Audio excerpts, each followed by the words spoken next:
October 3న Nampally exhibition మైదానంలో అలయ్ భలయ్ కార్యక్రమం వైభవంగా జరిగిందని అలయ్ భలయ్ ఫౌండేషన్ చైర్పర్సన్ బండారు విజయలక్ష్మి ప్రకటించారు.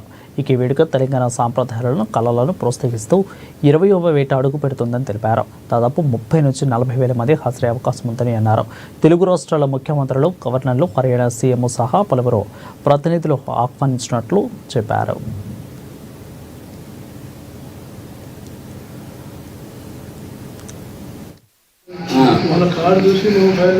సంవత్సరం లాగానే ఈ సంవత్సరం కూడా అలయ్ భలయ్ వేడుకలు అక్టోబర్ 3వ తారీఖున నాంపల్లి ఎగ్జిబిషన్ గ్రౌండ్స్లో జరుగుతున్నాయి. దీనికి ఇప్పటికే 2 రాష్ట్రాల ముఖ్యమంత్రుల్ని, గవర్నర్ని ఇన్వైట్ చేయడం జరిగింది. అట్లాగే ప్రతి సంవత్సరం వచ్చే వివిధ రకాల రాజకీయ పార్టీలు కానివ్వండి, తెలంగాణ సంస్కృతి సాంప్రదాయాలు కళాకారులు కానివ్వండి, అందరినీ ఆహ్వానించి అదే రీతిగా చేయాలన్నది మా ఆలోచన. 20వ సంవత్సరం అండి. సంవత్సరం లాగానే ఈ